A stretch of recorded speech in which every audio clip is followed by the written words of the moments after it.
अस्सलाम वालेकुम स्टूडेंट्स, कैसे हो आप लोग। मैं अली हैदर, आपका कंप्यूटर साइंस का लेक्चरर।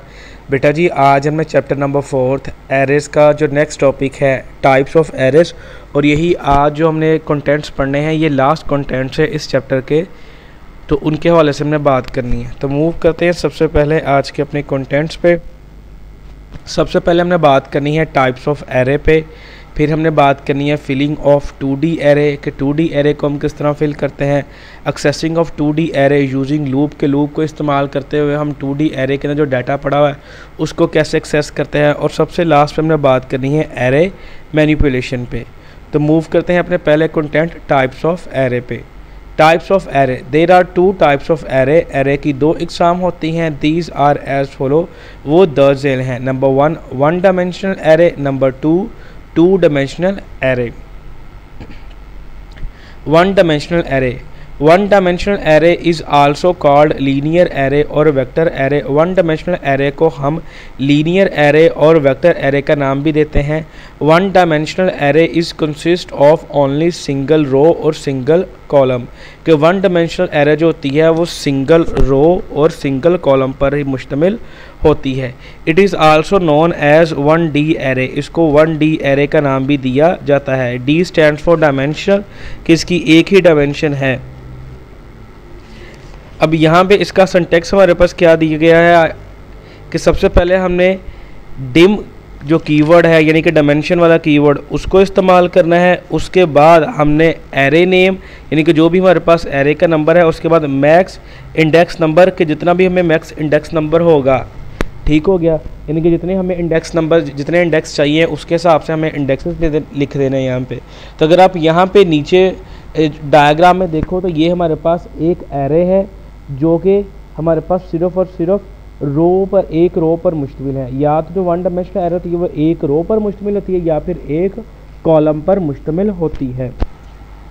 तो ये इस टाइम हमारे पास एक रो पर मुश्तमिल है जिसके 10 हमारे पास एलिमेंट्स हैं, जिनका हमारे पास जो इंडेक्स नंबर है वो 0 से लेकर 9 तक है, और हर एक एलिमेंट के ऊपर उसका इंडेक्स नंबर मेंशन किया गया हुआ है। नेक्स्ट एग्जांपल्स हम पढ़ते हैं इसके हवाले से कि डिम वेरिएबल है मार्क्स। मार्क्स नाम की एक एरे है जिसका मैक्सिमम इंडेक्स 11 है, यानी कि इसके नंबर ऑफ एलिमेंट्स कितने होंगे, 12 होंगे। नेक्स्ट है हमारे पास डिम प्लेयर, ब्रैकेट में हमारे पास 12 है, यानी कि डिम नाम का एक हमारे पास एरे है जिसका नाम है प्लेयर, और उसके अंदर मैक्सिमम नंबर ऑफ एलिमेंट्स कितने होंगे, 13, और उसके जो मैक्सिमम इंडेक्स नंबर हैं वो 12 है, जो कि 0 से लेकर 12 तक चलेंगे। थर्ड एग्जांपल हमारे पास है डिम AVG 25 के एक AVG नाम की यानी एवरेज नाम की एक हमारे पास एरे है जिसके मैक्सिमम नंबर ऑफ एलिमेंट्स 26 होंगे, और उसका जो मैक्सिमम इंडेक्स नंबर है वो 25 यानी कि 0 से लेकर 25 तक इंडेक्स चलेंगे यहाँ पे। नेक्स्ट है हमारे पास 2 dimensional array. 2 dimensional array is called table matrix और 2D एरे, के 2 डायमेंशनल एरे को हम टेबल एरे, मैट्रिक्स एरे या 2D एरे का नाम भी देते हैं। 2 dimensional array consist of multiple rows and columns. जो 2 डायमेंशनल एरे होते हैं वो बहुत सी रोज और बहुत से कॉलम्स पर मुश्तमिल होते हैं। Each element of this array is accessed using 2 index values. जो हर एक एरे का एलिमेंट होता है उसको हम 2 वैल्यूज़ को इस्तेमाल करते हुए एक्सेस कर सकते हैं। इंडेक्स की 2 वैल्यूज़ इस्तेमाल की जाती है। The first index indicates the row and the second index indicates the column. जो पहला इंडेक्स नंबर होता है वो रो नंबर बताता है, जबकि जो सेकेंड इंडेक्स नंबर होता है वो हमारे पास कॉलम नंबर को ज़ाहिर करता है। अब इसका सिंटैक्स है डिम एरे नेम, ब्रैकेट के अंदर पहले रो का नंबर आएगा फिर हमारे पास कॉलम का नंबर आएगा। अगर यहाँ पे आप एग्जांपल देखो जो टेबल बना हुआ है तो इसका जो पहला हमारे पास कॉलम है उसका जो एलिमेंट है पहला 0 0, यानी कि पहले रो नंबर 0 कॉलम नंबर 0। उससे नीचे आप आएँ तो 1 0 लिखा, इसका मतलब क्या है, कॉलम नंबर 1 रो नंबर 0। फिर उसके बाद हम रो नंबर 1 और कॉलम नंबर 0। फिर नेक्स्ट हम आए तो उसमें आएगा जी रो नंबर 2 और कॉलम नंबर 0। उससे नेक्स्ट आएंगे तो हमारे पास आएगा रो नंबर 3 और कॉलम नंबर 0। और उस पर नेक्स्ट पे आएंगे तो हमारे पास आएगा रो नंबर 4 और कॉलम नंबर 0। जो हमारे पास वर्टिकल होते हैं वो कॉलम्स होते हैं, और जो हमारे पास नंबर्स लिखे होते हैं हॉरिजॉन्टल वो हमारे पास रोज़ होती हैं। तो इस तरह ये जो हमारे पास टेबल हमने, यह जो मैट्रिक्स है, सॉरी जो एरे है, ये हमारे पास 3 कॉलम्स और 5 हमारे पास रोज़ पर मुश्तमिल है। नेक्स्ट इसकी एग्जांपल्स क्या है जी, डिम टेबल 3 2 कि टेबल नाम की एक हमारे पास क्या है जी टेबल नाम की एक एरे है जिसके 3 रोज़ हैं और 2 कॉलम है। नेक्स्ट उसके बाद हमारे पास बयान किया गया है जी डिम मार्क्स के मार्क्स नाम की एक एरे है जिसके अंदर हमारे पास क्या किया गया है जी कि 5 उसकी रोज़ हैं और 6 उसके कॉलम्स हैं। और नेक्स्ट अगर हम देखें डिम ARR 10 12 कि डिम नाम की ARR नाम की एक हमारे पास एरे है जिसके अंदर 10 रोज़ हैं और 12 कॉलम्स दिए गए हैं। नेक्स्ट हमारे पास है जी फिलिंग 2D एरे के जो 2 डायमेंशनल एरे होती है उसको हम किस तरह से फिल कर सकते हैं। The individual elements of the 2 dimensional array are access to fill और प्रिंट द एरे कि 2 डायमेंशनल एरे के जो एलिमेंट्स होते हैं इंडिविजुअल एलिमेंट्स उनको इस्तेमाल करते हुए हम किसी भी 2 डायमेंशनल एरे को फिल भी कर सकते हैं, उनको प्रिंट भी किया जा सकता है। Any element of 2-dimensional array can be accessed by using the array name with index value of row and index value of columns। कोई भी एलिमेंट जो 2-dimensional array के अंदर पाया जाता है उसको एरे को हम उसको एक्सेस कर सकते हैं एरे के नाम को इस्तेमाल करते हुए, उसके साथ साथ जो रो का इंडेक्स नंबर है और जो कॉलम्स का इंडेक्स नंबर है उनको। अब इसका सिंटैक्स क्या है, सिंपल, हमने एरे का नाम लिखा, पहले रो लिखा कि कौन सी रो नंबर हमें चाहिए, फिर हमने कॉलम नंबर लिख दिया कि ये वाला कॉलम नंबर चाहिए, तो उस एलिमेंट वो हमारे पास वहाँ पे शो हो जाएगा और उसके साथ साथ हम उसमें जो भी डाटा पुट करना चाहते हैं उसमें पुट कर दिया जाएगा। नेक्स्ट है जी एग्जाम्पल के तौर पर हमें यहाँ पे दिया गया है कि डिम टेबल 3 2 के टेबल नाम की एक एरे है जिसके 3 हमारे पास रोज़ हैं और 2 कॉलम्स हैं। अब टेबल की जो पहली यानी कि 0 वाली रो और 0 कॉलम उसके अंदर हमने क्या पुट कर दिया है 10 को। अब टेबल नाम का जो हमारे पास एरे थी उसका जो 0 रो है और पहला कॉलम है 1 नंबर जो कॉलम है उसका जो इंडेक्स नंबर 1 होगा उसके अंदर हमने 20 सेव कर दिया है, फीड करवा दिया है। जबकि जो हमारे पास एरे नंबर 0 है और लेकिन कॉलम नंबर 2 है उसके अंदर हमने 100 को स्टोर करवा दिया है। तो इस तरह से ये जो तमाम के तमाम वैल्यूज़ होंगी उनके अंदर वैल्यूज़ को स्टोर करवा दिया जाता है।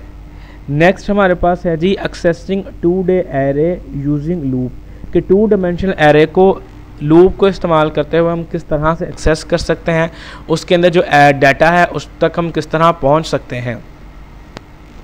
The easiest and fastest method of accessing all elements of 2 dimensional array is using loop कि सबसे आसान तरीन और तेज़ तरीन तरीक़ाकार किसी भी 2D एरे को हमने एक्सेस करने का, उसके एलिमेंट्स को एक्सेस करने का जो अमल है उसको हम करते हैं जी लूप को इस्तेमाल करते हुए।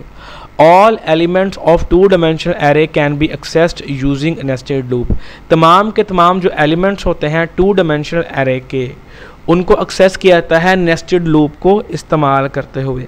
The outer loop is used to access the rows of the arrays and the inner loop is used to access the different columns of a row कि जो बाहर वाली लूप होती है वो रो जो होती है किसी भी एरे को उसको एक्सेस करती है, जबकि जो अंदर वाली लूप होती है वो हमारे पास जो रोज़ के कॉलम्स होते हैं मुख्तलिफ उनको एक्सेस करने के लिए इस्तेमाल की जाती है, उनको एक्सेस करने के लिए उनके अंदर डाटा को फीड करने के लिए इस्तेमाल की जाती है।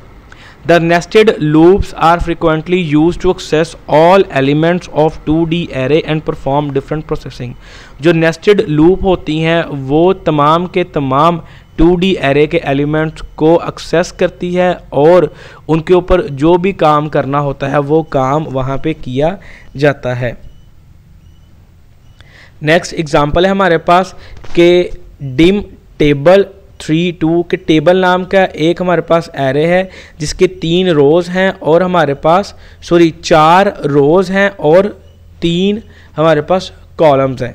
ठीक हो गया। यहाँ पे मैक्सिमम इंडेक्स नंबर बताए गए हैं। For n equals to 0 to 3 कि फॉर लूप चलेगी n वेरिएबल के अंदर जिसके 0 से 3 तक चलेंगे, यानी कि 4 तक वो हमारे पास जो रोज़ होंगे उनके अंदर वो रोज़ को इंडिकेट कर रहा है। For m equals to 0 to 2 जिसमें हमारे पास 3 कॉलम्स है कि m ना जो हमारे पास फॉर लूप चलेगी और m की वैल्यू किसके बराबर है 0 से लेकर 2 तक। Input table n and m के टेबल नाम के जो हमारे पास एरे है उसके n और m के अंदर डाटा को इनपुट किया जाए। नेक्स्ट m नेक्स्ट n, यहाँ पे जो फॉर लूप m के लिए और n के लिए ऊपर इस्तेमाल की गई हैं वो एंड हो जाएंगी। For n equals to 0 to 3 for loop दोबारा चलेगी जिसमें n की वैल्यू क्या है 0 से लेकर 3 तक और m की वैल्यू क्या है 0 से लेकर 2 तक। प्रिंट टेबल nm, यहाँ पे हम टेबल को प्रिंट करवा दिया जाएगा।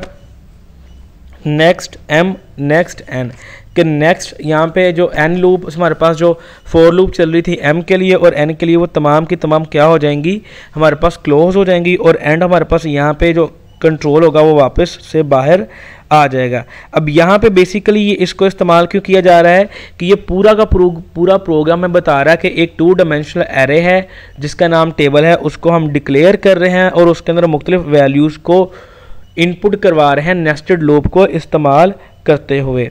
अब जो काउंटर वेरिएबल है हमारे पास आउटर लूप का वो n है और जबकि उसके अंदर जो इनर लूप का हमारे पास काउंटर वेरिएबल है वो हमारे पास क्या है जी m है। और जो भी इंडेक्सेस हम n के अंदर स्टोर करेंगे वो हमारे पास रोज़ के लिए होंगे और जो भी इंडेक्सेस हम m के अंदर स्टोर करेंगे वो हमारे पास कॉलम्स के लिए होंगे। नेक्स्ट हमारे पास एक प्रोग्राम है, write a program that inputs number in 2 dimensional array with 3 columns and 2 rows के हमारे पास के एक एरे है जिसके अंदर 2 डायमेंशनल एरे है जिसके अंदर 3 कॉलम्स हैं और 2 रोज हैं। अब ये जो हमारे पास इनको display and display the result of adding these numbers, और इन नंबर को ऐड करने से हमारे पास रिजल्ट क्या आता है उसको हमने यहाँ पे शो करवाना है। CLS यानी पहली स्टेटमेंट क्या है, CLS यानी स्क्रीन को क्लियर करवा दिया। दूसरी स्टेटमेंट है सम इक्वल्स टू 0 कि सम नाम का एक वेरिएबल है जिसकी वैल्यू किसके बराबर है 0 के बराबर। डिम ARR 1 2 के एक डिम नाम की एरे है जिसके हमारे पास 2 रोज़ हैं और 3 कॉलम्स हैं।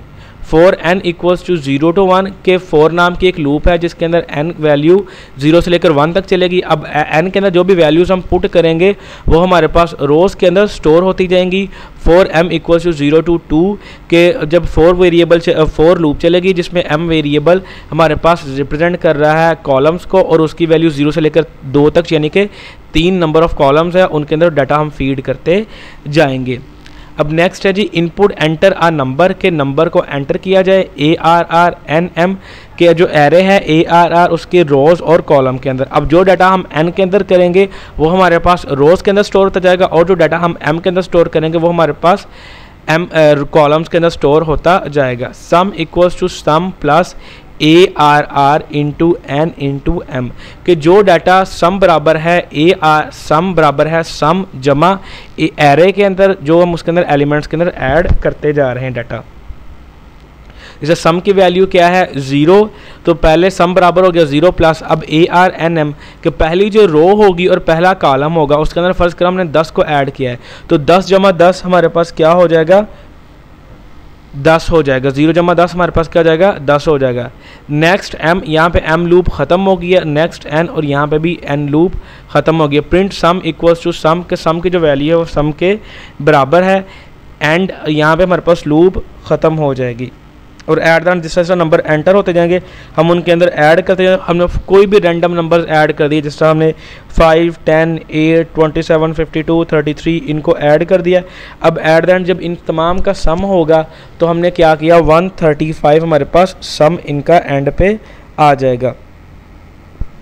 नेक्स्ट है array manipulation the process of performing different operations on array is called array manipulation, कि एरे के ऊपर मुख्तलिफ जो ऑपरेशंस किए जाते हैं, मुख्तलिफ जो टास्क परफॉर्म किए जाते हैं, उनको हम नाम देते हैं एरे मैनिपुलेशन का। Different operations can be performed using array, कि एरे को इस्तेमाल करते हैं हम मुख्तलिफ काम कर सकते हैं, मुख्तलिफ ऑपरेशंस कर सकते हैं। वो मर्ज़ी है हम क्या करना चाहते हैं। जो यूज़र ने रिक्वायर्ड हमें कंडीशंस दी होगी, कंप्यूटर उन्हीं कंडीशंस को इस्तेमाल करते हुए एरे पे कोई ना कोई फंक्शंस ऑपरेशन परफॉर्म करेगा।